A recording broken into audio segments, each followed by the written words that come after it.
what کچھ وقت پہلے میرے ایک اسٹوڈنٹ نے سوال پوچھا تھا کہ ایک بچہ جو مسلمان گھر میں پیدا ہوا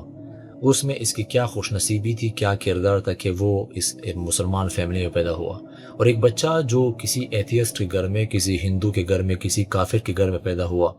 اس کا اس میں کیا قصور تھا۔ اب ہم یہ سمجھتے ہیں کہ اسلام جو ہے وہ ایک برتھ رائٹ ہے، مطلب جس طرح ایک ملک کا قانون جو ہے وہ کام کرتا ہے کہ آپ ایک ملک میں پیدا ہوئے، اب آپ کو اس ملک کا نیشنل آئیڈینٹی کارڈ جو ہے وہ مل گیا، SNIC یا واٹس ایور آپ کو مل گیا، تو چاہے آپ جو کچھ بھی کریں، اچھا کرے برا کرے، کچھ کرے ہی نہ، آپ اس ملک کا ہی حصہ رہتے ہیں۔ اس طرح اسلام کام نہیں کرتا، نہ ہی اسلام ایک قبیلے کی طرح کام کرتا ہے کہ آپ کسی خاندان میں پیدا ہو گئے، اب آپ اچھا کرتے ہیں برا کرتے ہیں یا کچھ بھی نہیں کرتے، آپ اسی خاندان کے فرد ہی کہلائے جائیں گے۔ نو، اسلام اس طرح بھی کام نہیں کرتا، نہ ہی اسلام ایک ریسزم کی طرح کام کرتا ہے، کلر کی بنیاد پر وہ کام کرتا ہے۔ نو، اسلام جو ہے وہ آپ کے ایفرٹس اور آپ کی بلیفز کو دیکھتا ہے۔ آپ کے والدین کے کیا ایفرٹس، کیا بلیفز سے سائڈ پر رکھو، آپ کے خاندان کو، وطن کے کیا بلیف سے سائڈ پر رکھو، آپ کی اسٹرگل کیا تھی، آپ نے کیا کچھ کیا، اسی بنیاد پر فیصلہ لیا جائے گا کہ آپ اسلام کے حصے دار ہیں یا نہیں۔ اور کیا صرف اپنے آپ کو مسلمان کہنا کہ آپ نے منہ سے کوئی کلمہ کہہ دیا یا کچھ عربک فریزز جو ہے وہ ریسائٹ کر لیے تو آپ مسلمان بن گئے، بس آپ نے اپنی ڈیوٹی جو ہے وہ پوری کر دی، اس کے بعد آپ چاہے جو کچھ بھی کریں؟ نو، اسلام اس طرح کام بالکل بھی نہیں کرتا، نہ ہی قرآن میں کوئی ایسی چیز ہے کہ آپ اپنے منہ سے آپ نے کہہ دیا کہ آپ مسلمان ہیں، بس آپ مسلمان ہو گئے۔ اب عقائد چاہے آپ کے کچھ بھی ہو، آپ کس چیز کو اپنا رب مانتے ہیں، کیا حکمیں جو ہے وہ اپنی زندگی میں لاتے ہیں، کن سٹینڈرڈز پر آپ اپنی زندگی گزارتے ہیں، کیا مقاصد، کیا گولز آپ نے اپنی زندگی کے بنا لیے ہیں، کن چیزوں کے پیچھے آپ دوڑ لگاتے ہیں، تو اسلام جو ہے وہ سارے ان چیزوں کو دیکھتا ہے، کیونکہ اسلام کا مطلب ہی سبمیشن ہے کہ آپ سبمٹ ہو گئے، آپ تسلیم ہو گئے کہ اب جو کچھ اللہ سبحانہ و تعالی مجھے کہے گا میں نے وہی کرنا۔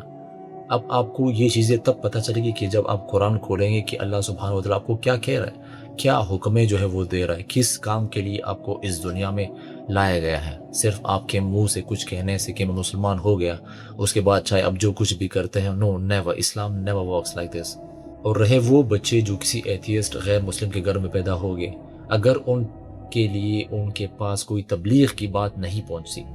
کسی انسان نے تبلیغ انہیں نہیں دی، دعوت نہیں دی، کوئی ویڈیو کے تھرو کوئی پیغام نہیں پہنچا، اللہ سبحانہ و تعالیٰ پھر بھی یہ ذمہ داری پوری کر دے گا، وہ اس ذمہ داری کو خود اپنے ذمے لیتا ہے۔ سورہ فصلت میں اللہ سبحانہ و تعالیٰ فرماتے ہیں کہ میں ان کے اندر انہیں نشانیاں جو ہے وہ دکھا دوں گا، مطلب زندگی میں کچھ ایسا موڑ آپ کو لازمی ملے گا کہ آپ سوچنے پر مجبور ہو جاؤ گے کہ یار دنیا میں ہم آئے کس لیے، کہ بس کھاؤ پیو اور جاؤ، بس یہ سورج نکلتا ہے، تارے ہے، زمین ہے، کیا بس یہ اس نظام کو چلانے والا کوئی نہیں ہے؟ خود بخود یہ چل رہا ہے، خود بخود لوگ پیدا ہو رہے اور مر رہے ہیں۔ اگر صرف آپ دنیا کی ریوالومنٹ کے بارے میں آپ جانیں کہ دنیا جو ہے وہ سورج کے گرد جو چکر لگاتی ہے وہ کتنے سپیڈ سے چلتی ہیں، وہ 27 کلومیٹر پر سیکنڈ تک وہ سپیڈ جو ہے ان کی ہے۔ ایک جب آپ بندوق سے کوئی گولی چلاتے ہیں،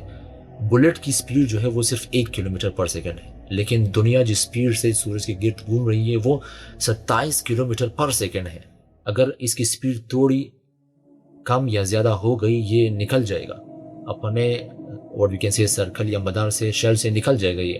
تو آپ کو کیا لگتا ہے یہ مذاق ہے، اس کو کوئی کنٹرول نہیں کر رہا؟ تو ایسے سوال ان کے ذہنوں میں پیدا ہو جائیں گے۔ اب ان پر وہ ڈیپینڈ کرتا ہے کہ ان سوالوں کے جواب کی کھوج لگاتا ہے یا دنیا جس طرف چل رہی ہے اسی کی طرف جو ہے وہ بھی چلنے لگ جائے گا۔ جو ہماری سوچ ہے ایک مسلمان کو مسلمان ہونے کے لیے یہ چیزیں بالکل بھی کافی نہیں ہے کہ ہم نے ابھی تک اللہ سبحانہ و تعالیٰ کو نہیں پہچانا، ہم نے قرآن میں نہیں جھانکا، ہم کیا کچھ کرتے ہیں ان کا سٹینڈرڈ ہمیں نہیں پتا کہ وہ کس سٹینڈرڈ کی بنیاد پر ہم وہ چیزیں کرتے ہیں۔ ایک کیریئر بناتے ہیں، اس میں آپ کا سٹینڈرڈ کیا ہے، کن چیزوں کے پیچھے آپ دوڑ لگا رہے ہیں؟ صرف اپنے آپ کو مسلمان کہنے سے، کچھ عربک اور وی کین سے فریزز ریسائٹ کرنے سے، اپنا نام ایک مسلمان کے نام پر رکھنے سے، ایک مسلمان اور وی کین سے سوسائٹی میں رہنے سے آپ مسلمان بالکل بھی نہیں بن جاتے، یا ایک مسلمان کے گھر میں رہنے سے ایک بندہ مسلمان بالکل بھی نہیں ہوتا۔ وہ کیا کچھ کرتا ہے وہی چیزیں ڈیسائیڈ کریں گے کہ یہ مسلمان ہے یا نہیں۔ جزاک اللہ خیر۔